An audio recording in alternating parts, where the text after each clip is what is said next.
यसपालि चुनावको छोटकरीमा अपडेट्स दिनको लागि म अनुष्का ढकाल हजुरहरूको सामु आइसकेको छु। भोट काउन्ट भएको 2 दिनदेखि सूर्य भगवान उदाउनु भएको छैन किन भनेर सोध्दाखेरि सूर्य भगवान पनि बालेन दाइको सपोर्टमा हुनुहुन्छ भन्ने गुनासो उहाँले जाहिर गर्नुभएको छ। अनि अर्को खबर, केही दिनदेखि हर्क आउट अफ सम्पर्क भएका छन् भने प्रचण्डज्यूले मात्र एउटा सिट जितेर म घन्टीलाई नेतृत्व गर्छु भन्दै उफ्रिरहेका हामीले भेटाएका थियौँ। त्यही भएर हामीले जहाँबाट भेटाएका थियौँ ती लगेर छोडिदिएका छौँ। म एउटा यस्तो विद्यार्थी हो जसले जति नै नपढे पनि लास्टमा जसरी नै पास भइहाल्छन्।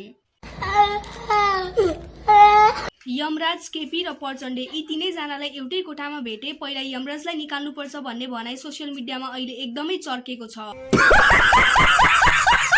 अनि बालेनले जित्यो भने कान काट्ने दिदी र 30 किलो खसी सित्तैमा दिने दाजुलाई जनताले खोजिरहेको अवस्था। अनि घन्टीले जितेको खुसीमा दिदीले 2टा कानको साटो एउटा मात्रै कान काटे हुन्छ भनेर जनताले दिएका छन् डिस्काउन्ट। लास्टमा म यति नै भन्न चाहन्छु, 2-3 वटा किडनी स्टकमा राख्नु होला प्लिज, कसैको ज्यान भन्दा ठुलो केही होइन।